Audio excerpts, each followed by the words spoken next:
Hey gems, what's up? Yes, I still exist. I am still here. I'm so glad to be back. Welcome back to my channel, y'all. So I think a great way to come back to you guys is just to talk. Let's just talk in this video. Let's get to know each other. I want to get to know you guys in the comments. I want you guys to get to know me in this video, know why I've been gone for so long, roughly about 2 years, 2+ years, I believe. And just know what I've been up to in that time. There's been hard times, there's been good times, but I just want you guys to get to know me a little better, just like I want to get to know you down in the comments below, okay? So if you're not with it, if you're not up for the talking videos, then you can just go on and watch my next video. It'll be up soon this week. Keep a lookout for that. Hit the alert button so you know when it's up. I'm going to be posting a lot of health, a lot of fitness, and lifestyle videos. Videos. We're back, and we're back for good this time.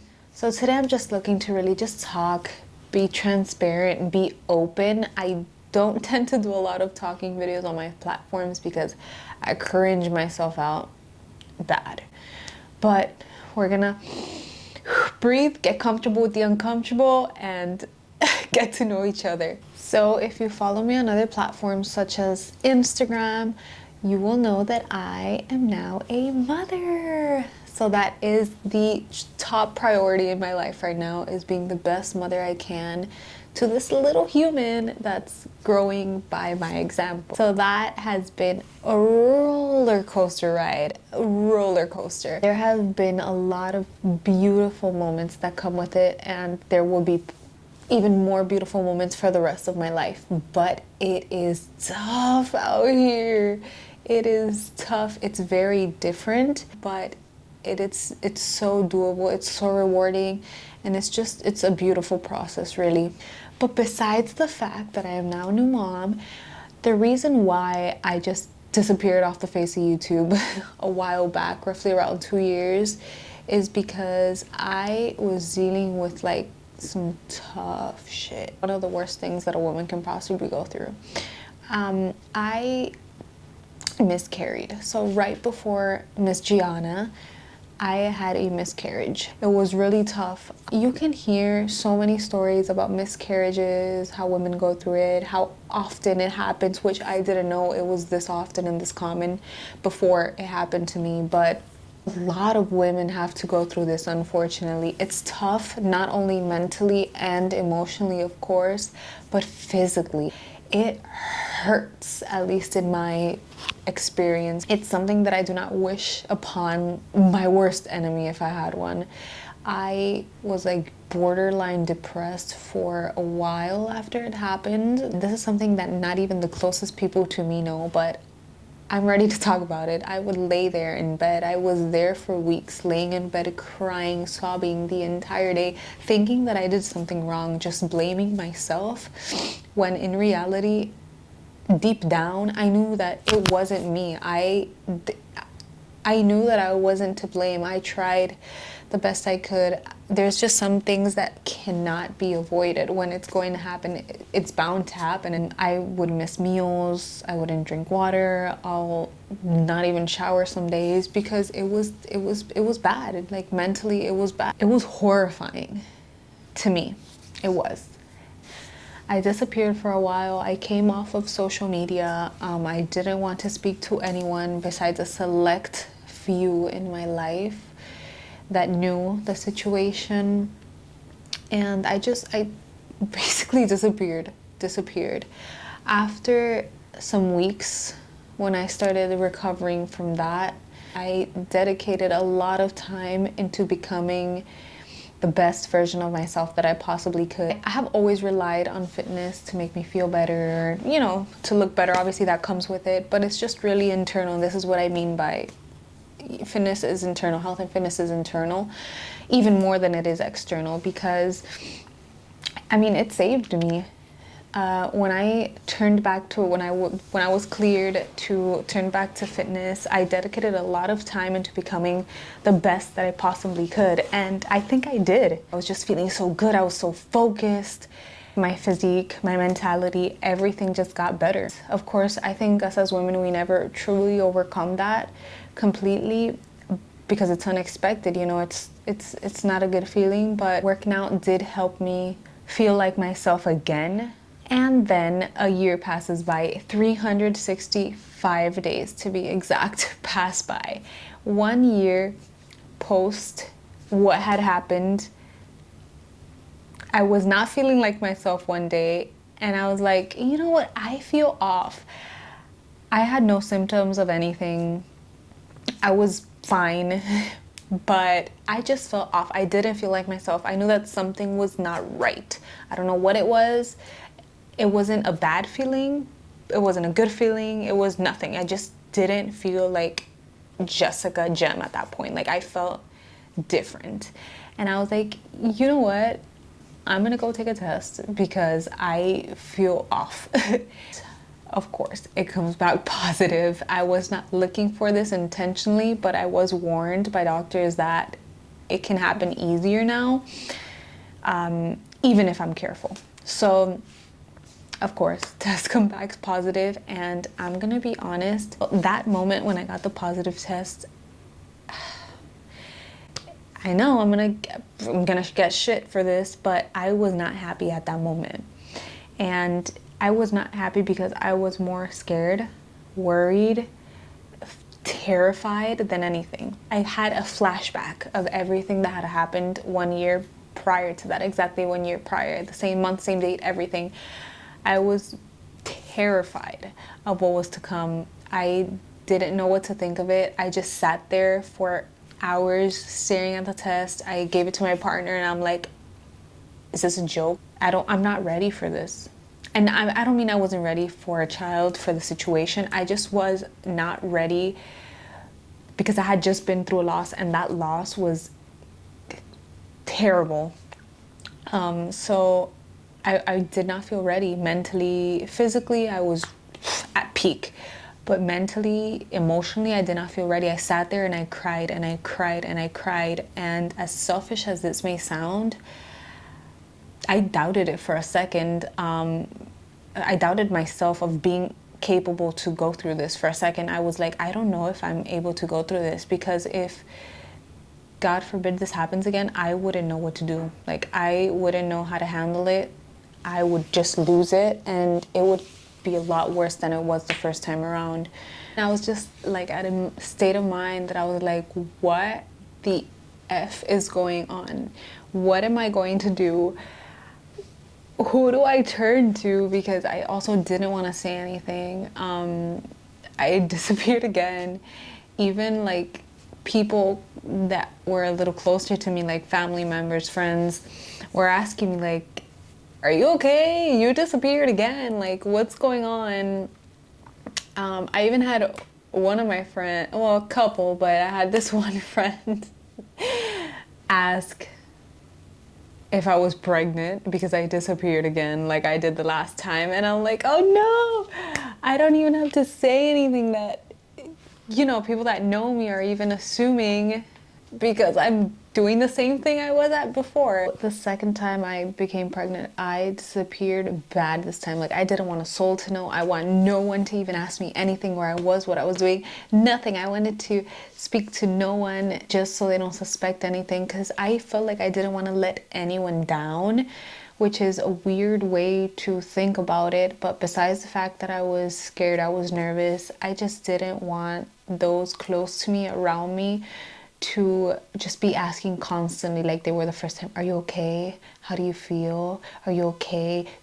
Because the more that they would ask me that, the more that I would remember what happened, and the harder it was for me to overcome what had happened, you know? So I was like, man, I don't want anyone to know. I don't want anyone to ask me. I just want to keep this to myself for as long as I can. And that's exactly what I did. I kept it to myself for almost the entire first trimester, which is a lot. It's hard to do because I was acting different. I was feeling different.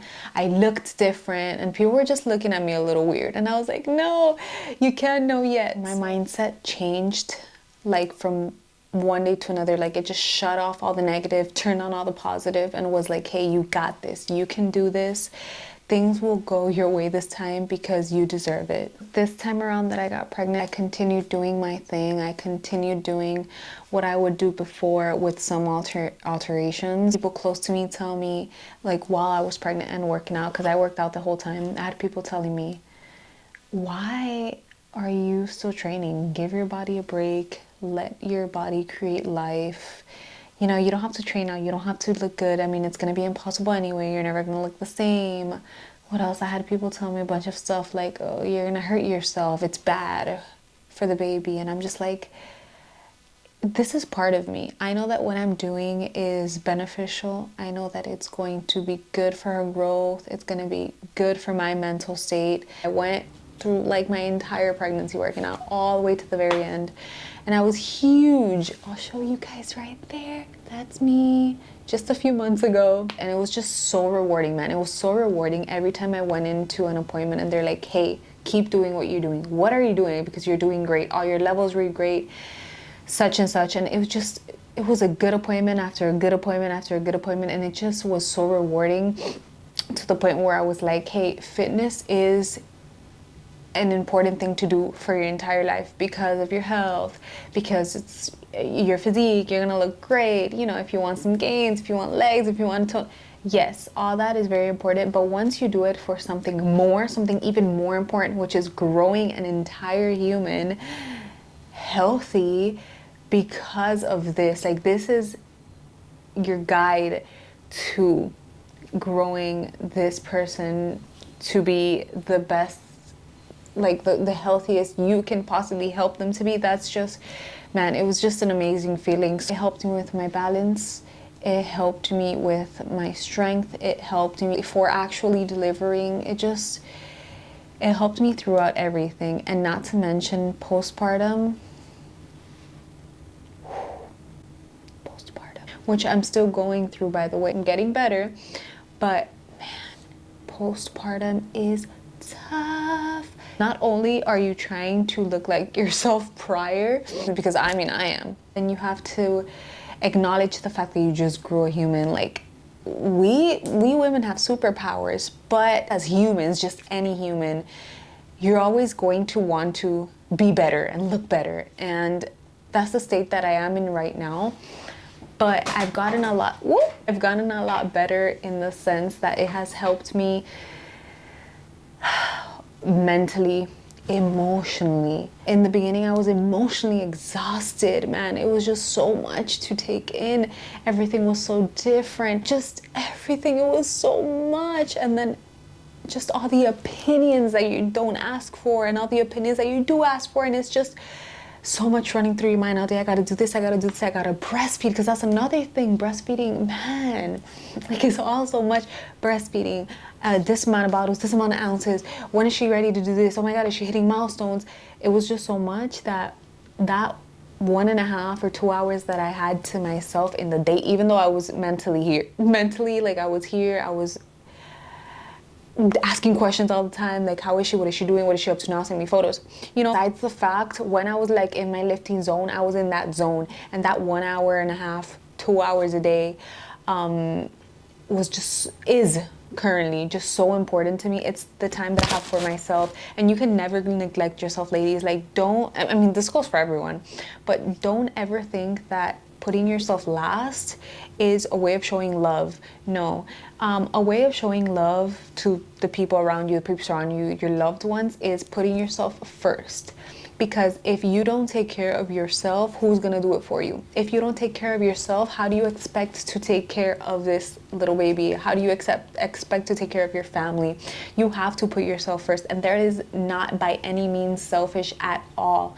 Okay, we always have to take care of ourselves in whatever way you feel works for you. You always have to take care of yourself first. Prioritize yourself, so then you can do everything you love. You can be with your loved ones, you can help them out, you can lead by example. And that's the thing, you have to lead by example and show what's really important, which is health, y'all, has just opened up doors for self-love that I didn't even know I had before. Fitness and health can actually guide you into becoming a better you. This is why it gets me so down when I see someone talking down on someone, like in the gym or at the park or at yoga, wherever it may be. Just don't talk down on a stranger, man. Like, instead, lift them up, you know, because if you lift them up here, you're gonna feel up here. But if you bring them down, isn't that only gonna bring you down as well? Like, I don't get why we have to tear each other down instead of just lifting each other up. We all have the same goal. Whatever it is that you're doing for yourself, fitness wise, runner, a swimmer, a dancer, we all have the same goal, and that is to be the best version of ourselves. So don't talk someone down when you see them trying to become that best version of themselves, because you're doing the same thing. Instead, talk them up, talk yourself up. Like, we're all a family and we all got the same goal at the end of the day. Like, grow the fuck up. Those 2 years felt like a lot more than 2 years. Right now I cannot be happier. As you can tell, I really cannot be happier. And I know it sounds cliche, but there is light at the end of the tunnel, and after every thunderstorm comes a rainbow, and that's where my beautiful rainbow baby came from. But it is true, you know, no matter how bad we want things to work out, sometimes they don't, because something else is meant to be. So that's the way I take it. I don't blame myself. I don't blame my body for anything, because my body has done so much for me and I'm just so grateful for it. No matter what you're going through right now, it will get better. It might not be okay now. It might not be okay for a while, but it will be eventually. It will be at one point, and it will all be worthwhile. And yeah, my baby girl's here. I cannot be happier, but we are back in business. I'm back online, and this time I'm not going anywhere. I promise. If I do, I'll let y'all know first. No, it's not happening. We're back for good. Anyways, this video had a lot of like ups and downs. It was all over the place. Bear with me. But I just wanted to let you guys know what I've been up to these last few years, why I've been gone for so long, why I disappeared, why I came back, why I disappeared again. So that's me. That's my life. Now you guys know a little bit more about me and what I've been up to, and I want to get to know you. So drop in the comments below some questions that you may have, or some things that you're going through right now, if you feel comfortable sharing them. If not, you can go ahead and follow me on social media, on Instagram or TikTok. Go ahead and send me your direct message at Jessica Gem for both of them. Send me a direct message. Hey, I'm down to talk. I'm down to have a conversation. Like, my one-on-one conversations are much less awkward than this. I promise I'll do better. Probably not, but I'm down to talk. I'm down to speak to you guys, because I want to get to know you now. With that being said, be on the lookout for my next video. It is going to be up this week, and it will be a fitness video. Love you guys.